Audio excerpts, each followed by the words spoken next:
Alors aujourd'hui, on vous fait de la noix d'entrecôte. Angus Argentine. Alors là, on a un joli morceau de noix d'entrecôte qui nous vient de chez Guardapampa. Et en fait, la noix d'entrecôte, Laurent, c'est quoi? C'est le cœur de l'entrecôte. C'est la partie la plus tendre, en fait. Il y a un persillage qui est vraiment de qualité, qui est dû, en fait, à son alimentation. Oui, c'est une alimentation au grain.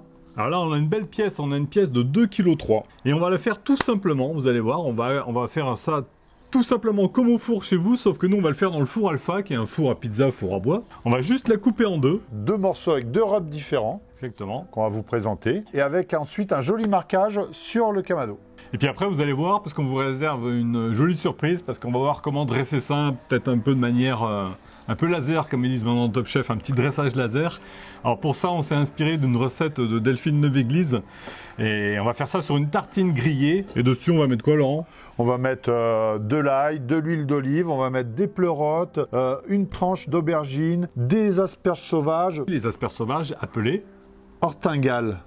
Ornithogales. Ornithogales, ouais, bah non. Ouais, c'est des asperges sauvages, quoi. Alors déjà, ce morceau-là, on l'a paré d'un côté pour que ce soit propre.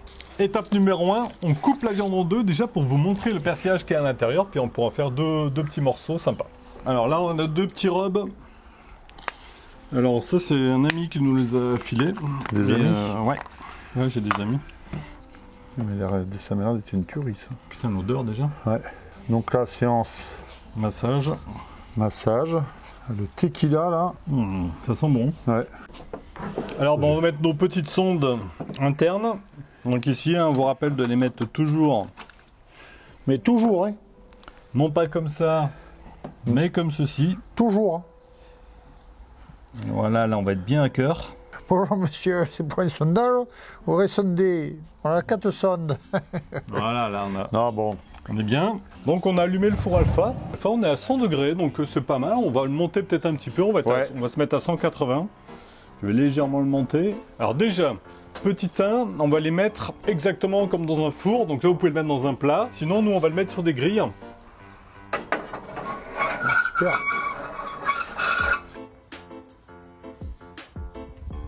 Un petit coup de fumage. Avec ce petit tube. Voilà. D'accord. Ça, celui-là, c'est celui de Flamme Magique, là? Ouais, c'est celui de Flamme Magique. Donc, moi, je m'en sers assez souvent. Bah, même barbecue à gaz, voilà. Barbecue, bah, vous voyez, le four Alpha. Vous pouvez le mettre un peu n'importe où. Et puis, ça donne un bon petit goût de fumage à vos viandes. Donc là, j'ai de la pomme. Allez. Alors, on a rempli ce petit tube. Voilà. Avec du pelet. Donc voilà, vous allumez le petit tube, vous allumez votre pelet dans le petit tube et vous allez voir que ça va provoquer un léger fumage.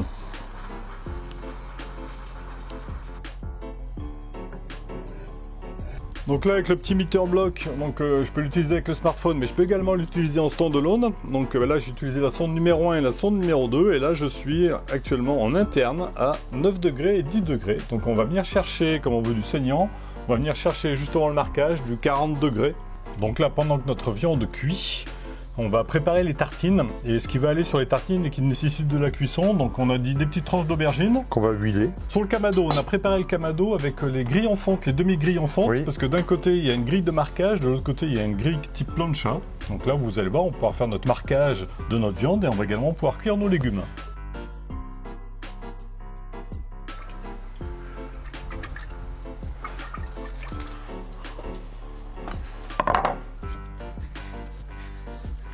Allez, quelques pleurotes.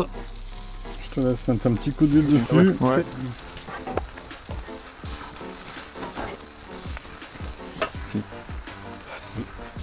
Bon, là, il est prêt, Laurent. Donc là, il y a du pain, il y a une belle... voilà, belle miche. On voulait faire des belles tartines. Du coup, on a un petit couteau à pain, là. On va essayer de faire une belle tranche.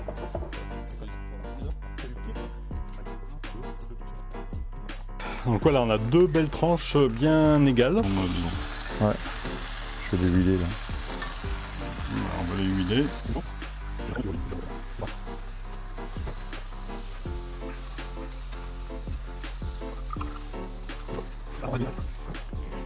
Bon, ça n'a pas l'air, mais elles sont grandes les tartines, non? Ouais, elles sont très grandes. La main à côté là. Elles me plaisaient. Ah, elles sont belles là. Donc ça, après, on va frotter à l'ail. Parce que ça va fondre avec la chaleur. Elle est belle, hein. C'est une bonne idée de faire au four alpha. Ouais. On pense pas assez que le four à bois ou le four à pizza ou le four à bois peut servir vraiment comme un four classique. C'est pour vous montrer que vous pouvez faire ça sur un four classique, voilà. Vous pouvez faire des entrecôtes, vous pouvez faire plein de choses. Hein. Vraiment. Il y avait, au moment du confinement, il y avait Cyril Lignac qui cuisinait beaucoup d'entrecôtes avec son four. Il nous pique toutes les idées. Il nous pique toutes les idées, de toute façon. Moi, j'en ai marre. Je suis un peu dégoûté. De belles tartines. Allez, petites asperges sauvages. On va quand même juste couper la queue pour garder la partie tendre. Comme ça, on va les faire revenir à la plancha. Il y a plein de méthodes pour les faire cuire. Tu peux les faire bouillir dans l'eau. Tu viens stopper pour garder la chlorophylle. Tu les plonges dans l'eau froide. Et après, tu peux mettre ça dans une omelette. Là, nous, on va juste les faire revenir vraiment aller-retour à la plancha. Juste pour venir après décorer notre tartine.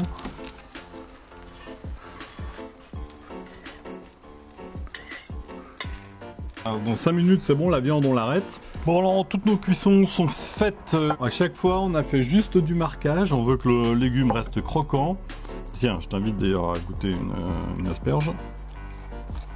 Juste salée. Ouais. Elle est croquante. Ouais. Ouais, franchement, c'est rien. Nickel. Et bien cuite. J'adore. Avec du gros sel. Ouais. C'est délicieux, ouais. Putain. Des petites framboises également pour la déco, pour la touche de déco. On a également ici du basilic.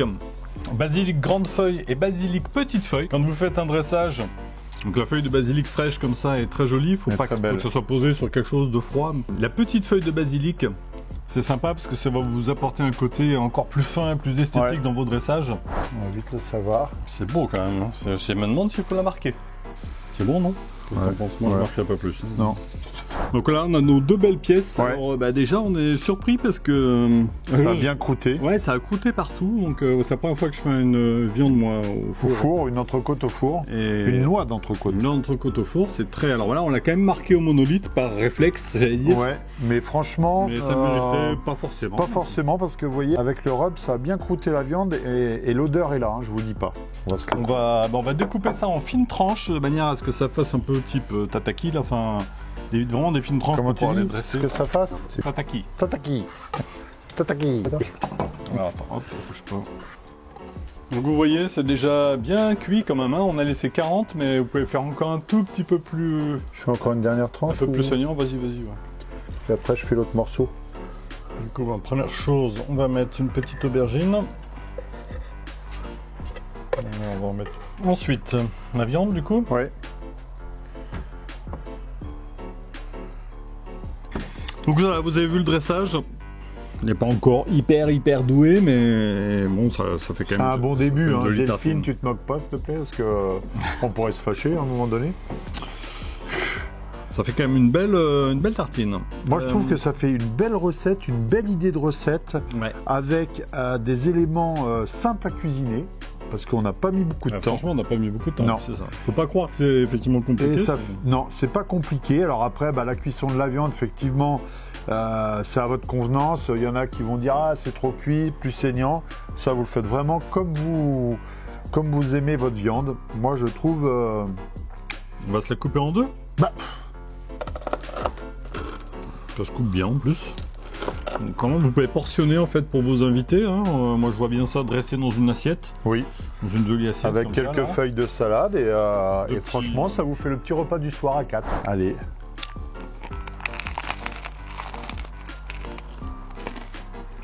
Le petit champignon là aussi, c'est pas mal. Ouais. Bon, la viande est délicieuse, bien entendu. Ça fond. Ça fond. Alors après, effectivement, il y en a, on s'est un peu laissé prendre avec la vidéo, c'est très compliqué de maîtriser la température. On est un peu au four et au fourneau, si je puis dire. À notre goût, un tout petit peu cuite, nous, la viande, mais... regardez. C'est délicieux, la viande est délicieuse. La viande, Bon, c'est une petite bière avec ça, moi ça me dit bien. Moi j'ai eu l'occasion de goûter la blanche. Ah ouais. J'ai goûter la blanche, je vais goûter la blonde. Les bouteilles sont top. Ouais, les bouteilles sont mignonnes. Donc Adrien, merci. Bon bah. Elle est froide comme ça, elle est bonne aussi. Ouais, mais la viande froide coupée très fine. Une petite aubergine, ça va bien. Ouais. Alors, moi j'aurais fait peut-être la tranche un tout petit peu moins épaisse. Ouais. Mais franchement, Un petit coup d'ail, très bien. Ça fait comme une bruschetta avec de la viande rouge. Et franchement, un soir, vous pouvez faire ça tranquillement. Ça présente bien. Enfin, moi, j'adore. Vous pouvez effectivement les préparer à l'avance. Et puis tu fais ça à l'apéro comme ça, en froid, en mode froid là. Ouais. La viande est top. Hein. Bah, merci Delphine pour l'idée déjà de la présentation. Donc si vous avez aimé cette vidéo, n'hésitez pas, un petit pouce. Un commentaire. Et on s'abonne. Et on n'oublie pas La petite cloche. la clochette, comme diraient certains. La clochette. Donc, comme tu dis, une belle miche. Donc j'ai demandé à la boulangère, madame, est-ce que je peux, avez-vous de belles miches? Ça m'étonnerait que tu aies fait ça, je te connais. Bah non, j'ai pas fait ça parce que c'est un monsieur. Il faut qu'on fasse les asperges sauvages, Ah oui, les... On va faire les ortingales, les martingales, les ortolongues, les ortinogales. Non. Les ortinogales. Les ortigonales. Les ortigoles. Les ortigoles. Les ornithogoles.